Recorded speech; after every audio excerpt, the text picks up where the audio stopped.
Hey everybody, it's a Unique History Channel, and tonight we'll be reading a part from The Unspoken Alliance, Israel's Secret Relationship with Apartheid South Africa by Sasha Suransky.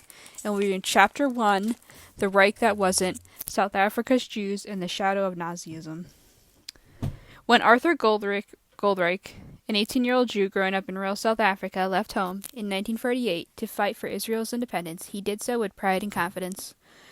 Goldreich was one of the few hundred Jews in a rural town filled with Afrikaners who hated the British and hoped for a German victory in World War II. His uncles had battled Hitler's armies in North Africa, and Goldreich himself had fought off pro-Nazi classmates as he walked home from school. As a teenager, Goldreich would 2 decades later become the apartheid regime's most wanted man, following the war religiously through the newspapers. A budding artist, he drew portraits of the Allied heroes, including Winston Churchill, Joseph Stalin, and Chiang Kai-shek, but none of this prepared for the images from Auschwitz and Buchenwald he saw after the war. Those pictures marked a turning point in his life. I decided that studying architecture in South Africa was a luxury that I politically or morally couldn't afford, he says. The struggle for a Jewish state appealed to Goldreich just as anti-colonial war on behalf of every nearly exterminated people, and so along with 4,000 other South African Jews, he signed up to fight. As the Arab armies invaded the newly independent state of Israel in the spring of 1948, Goldreich journeyed north to join the fight. South Africa's Jewish community remained on edge. They were a minority within a minority, a community of just over 100,000, consisting less of 1% of South Africa's population and a mere 4% of the country's ruling white minority. For them, May 1948 was a month of great jubilation and terrible anxiety. With a matter of weeks, nations were transformed. The State of Israel declared its independence, and an Afrikaner nationalist government led by Daniel Francois Malan came to power in South Africa. Malan was trained as a minister in the Dutch Reformed Church and left South Africa in 1900 to pursue his doctoral studies in divinity. While his Afrikaner nationalist colleagues fought for independence from the British Empire in the Anglo-Boer War, Malan was studying at the University of Utrecht in the Netherlands. When he returned to South Africa in 1905, Malan was ordained as a minister. In 1915, he became the founding editor of National Party's mouthpiece, Die Burger. Malan and his party became famous for making white supremacy and strict racial separation, a policy known as Apartheid, the law of the land after 1948. Yet the Afrikaner nationalist ideology that would define South African politics for nearly 5 decades went beyond white supremacy, strictly forced segregation, and vicious racism towards blacks. It also drew on dour Dutch Calvinist theology and a deep and abiding hatred of Imperial Britain. Before 1930s, however, it was not particularly anti-Semitic. In fact, Afrikaner nationalists drew heavily on Jewish history and this symbolism.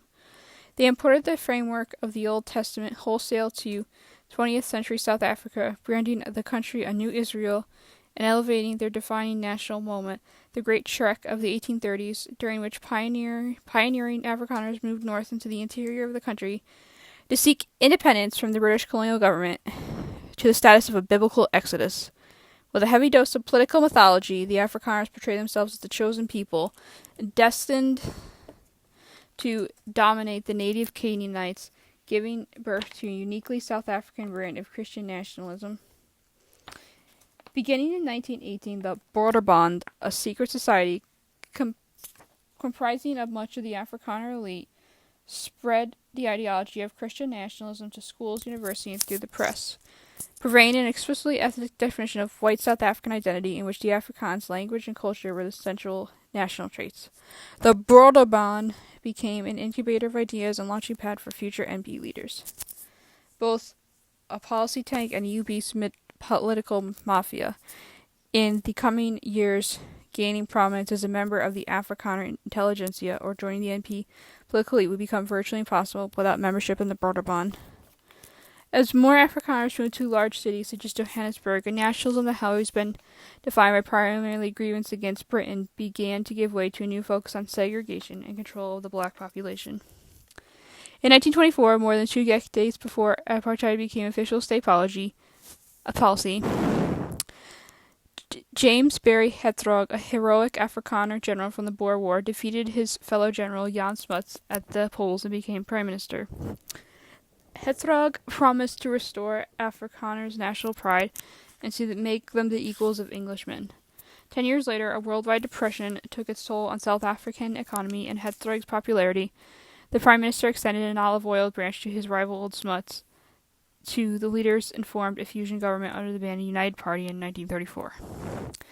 A zealous younger generation of Afrikaner nationalists had no time for the gentle politics of compromise. However, they abandoned Hertzog's moderation to form the Purified National Party under the leadership of Malan. From the opposition benches in Parliament, the Purified Nationalists preached the gospel of Afrikaner self-reliance and espoused a platform that remained deeply hostile to Imperial Britain. 4 years later, the Broderbond's Public Front organized a centenary celebration of the Great Trek, unleashing an outpouring of national sentiment and nostalgic kitsch. A procession of wagons departed from Cape Town and slowly inched its way to Pretoria. For 5 months, the crowds of folk-dancing farmers greeted the wagons as they rolled through the rural towns. Men grew beards, streets were renamed for Afrikaner heroes, and young couples married in 19th century trekker garb. The nationalist revival unleashed by a centenary exceeded the ideology's wildest expectations. The second Trek culmination in the 3 days ceremonies outside Pretoria, where 200,000 Afrikaners gathered as bonfires blazed on the hilltops surrounding the city. There, Reverend Malan told the crowd, "There is still a white race. There is still a new Volk. You and your children will make history." 10 years later, his electoral triumph would make Apartheid the law of the land and satisfy the Afrikaners' young learning for control of the state. As fascism flourished through Europe in the 1930s, Malan's younger nationalist colleagues went north to study abroad. The future Ch.1 Brandwag leader Hans von Rensburg was an open admirer of Hitler during his student days in Germany. As head of the German Afrikaans Cultural Union, he was received in Berlin by Hermann Göring, Joseph Goebbels, and even Adolf Hitler himself. Piet Meer, another member of the Broderbond intellectual elite, led a 1934 Afrikaner National Student Union trip to Europe, during which he went skiing with Rudolf Hess in the Alps and saw Hitler close up. In addition to meeting top Nazi leaders, the Afrikaner students borrowed liberally from the great continental thinkers of the 19th century while observing newer fascist ideas emanating from German universities. Romantic nationalists who celebrated the revival of culture and the literature in their Teutonic mother tongue were practically appealing to young Afrikaners seeking their own cultural and linguistic renaissance. From Johann Gottfried Herder, they took the idea of nation as the organic Volk with common traits and a specific national genius that would be hindered if diluted by outside influences. From Johann Gottfried Fichte, they borrowed the idea of an exclusive historical mission assigned to the German Volk. Fichte's beliefs that nations could not only achieve their true potential when allowed to develop in isolation struck a powerful chord among Afrikaners seeking to rationalize racial segregation. The young students carried those concepts back to South Africa in the 1930s, where they were particularly attractive to the men of the Broderbond, as did anti-Semitism. Although racism towards blacks was an integral part of the Afrikaner nationalist thought, explicit hostility towards the Jews had never been a part of the Christian nationalist worldview. Exposure to fascist ideas in Europe in the 1930s changed that. Nazism provided the Broderbond with the precisely sorts of scapegoat it needed to rally poor, unemployed Afrikaners who were resenting the ballooning Jewish population, which had grown from 47,000 in 1911 to over 90,000 in the late 1930s. At the same time, the Broderbond's influence in the intellectual elite movement was still limited. Their new ideology was shared by the educated, but had not yet succeeded in mobilizing the people. To gain power, the Afrikaner intelligentsia needed mass support. And in order to create a cohesive sense of national identity that included poor white Afrikaners, it was essential for the educated elites to blur out class differences among Afrikaners. Anti-Semitism was the perfect glue. Socially and intellectually steeped in Nazism, the students returned from Europe graduated into powerful positions in the Broderbond. Their racist ideas endowed with a veneer of legitimacy by the rising totalitarianism in Europe. Broderbond began to argue that Jews were a group that stands in the way of Afrikaners' economic prosperity while denouncing Jewish money power and British Jewish capitalism. The fictional villain Heigenholmer, a fat hook-nosed capitalist, soon became a fixture of the political cartoons in South Africa's newspapers. As Jews fled Nazi Germany, the Broderbond's leaders actively protested the influx of refugees and demanded quotas in the business world in order to protect Afrikaner jobs that were supposedly being usurped by Jews. All of the scapegoating appealed to the Afrikaner poor and working class, who began to blame Jewish immigrants for unemployment and their economic woes. In fact, Jewish immigration had already slowed in the wake of a 1930 law designed to stop Eastern European Jews from flocking to South Africa, but the anti-Semitic sentiment among Afrikaners continued to grow nonetheless. In October 1936, when a ship carrying German Jewish refugees arrived in Cape Town's harbor, the newspaper editor and future Prime Minister Hendrik Verwoerd joined the Nazi-aligned Glacier protest movement at the docks, and in 1939, South Africa's future foreign minister, Eric Lew, introduced yet another immigration bill in Parliament declaring Jews unassimilatable. For this part, Malan blamed the country's ills on the steely, calculating, greedy visions of Heigenholmer. He accused Jews of having so robbed the population of its heritage that Afrikaner resides in the land of his fathers, but no longer possesses it, while pursuing a policy of neutrality towards Nazi Germany. Hitler's invasion of Poland on September 1st, 1939, was the death knell for Herzog and Smuts' fusion government. Suddenly, the United Party found itself ridden by conflict of supporters of Smuts who wished to join the Allied war effort, and the followers of Herzog who, mindful of their Afrikaner constitutes, refused to adopt openly pro-British stance. Smuts prevailed in a narrowly parliamentary vote. South Africa declared war on Germany, and Herzog resigned in protest, clearing the way for Smuts to become prime minister. When Herzog crossed the aisle to put the purified nationalist man offered the elder leadership position, but Herzog's moderation was unacceptable for Malan's more radical followers, and a doubtfully defeated former prime minister eventually retired to his farm in the Orange Free State, a rural province in the country's Afrikaner heartland. Herzog passed away on November 21st, 1942, and with him the last hope for a moderate Afrikaner politics was extinguished. As South African forces fought the Nazis in North Africa and Europe during the early 1940s, extremist factions to the right of Malan's Purified National Party were growing more popular. Louis Wadihart, a unrelenting anti-Semite, led the Christian National Socialist group known as the Grey Shirts. Oswald Purov, Herzog's old defense minister, endorsed Nazi principles and launched a New Order movement, and Hitler admirer Hans von Rensburg led the most popular splinter groups, the Außenbrandwag. Like other extremist nationalist movements that have influenced right-wing political parties, the OB steadily pulled Malan's platform to the right. Rensburg explicitly denounced Britain and its liberal tradition, declaring that if democracy is not dead yet, in any case it will be well on its way. German diplomatic records reveal that in 1940, von Rensburg formally offered to provide the Third Reich with 170,000 OB members to help overthrow Smuts' government if Germany provided the arms. The OB leader gave the Nazis multiple options, suggesting that they would fly weapons to Southwest Africa or Southern Rhodesia, and that his members then would sabotage the South African railroad network and blow up the offices of English-language newspapers. The coup never materialized due to a lack of adequate supplies, so the OB turned to bombings of government buildings, instead as well as occasional bank robbery to fund its activities. A year later, the Germans hatched their own plans for a putsch in South Africa.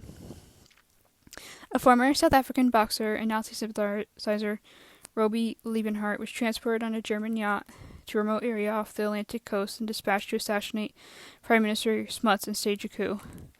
Liebenhart had been working as German agents and harbored such extreme views that OB's politics were far too modern for his liking. In the end, his extremism proved to be his downfall. OB leader von Rensburg feared that if Nazi victories continued and the coup succeeded, he might be passed over as the future leader of the South African Reich.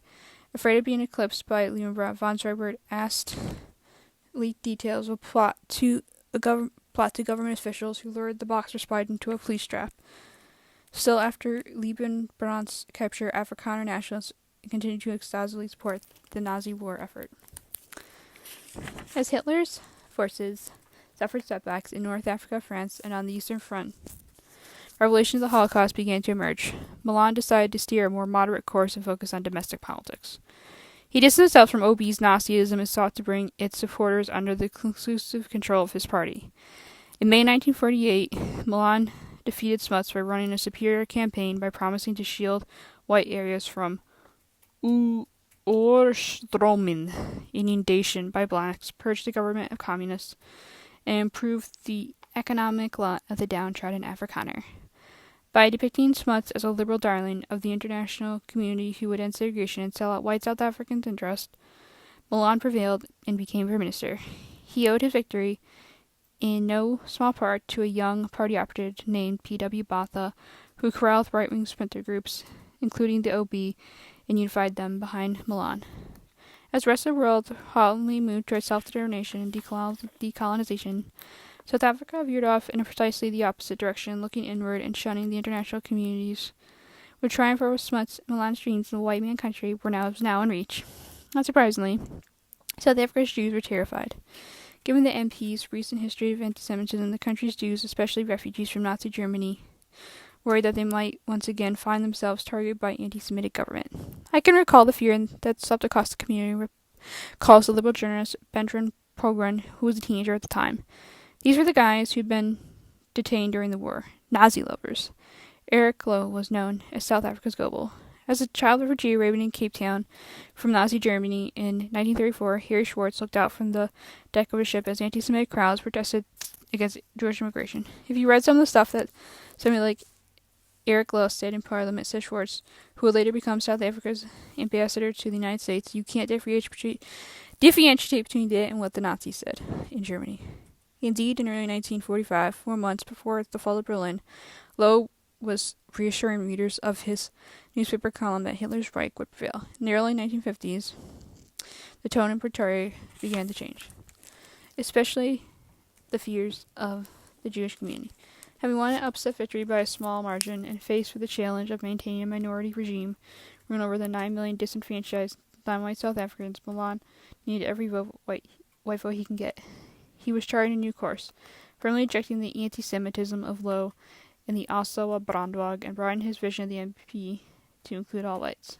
The last vestige of institutionalized anti-Semitism soon fell his way as the Transvaal branch of the NP, which included Johannesburg and Pretoria, finally allowed Jews to join the party in 1951. Under these circumstances, excluding Jews was simply bad politics. When Parliament passed apartheid legislation formalizing the separation of races, Jews were left unaffected by the new draconian laws, which included Group Back Syria, the Bantu Education Act, and other measures that stripped black, Asian, colored, mixed-race South Africans of fundamental rights. Though they had feared persecution by the state, South Africa's Jews were instead granted the privileges of whiteness under apartheid. As soon as South African professor Stephen Friedman notes for the first time in history, Jews were defined as the ruling white caste. For immigrants from Nazi Germany, Tsarist Russia, who had suffered oppression, disenfranchisement, expulsion, and attempted annihilation, gaining a berth on the ruling class ship was a dramatic and unexpected reversal of fortune.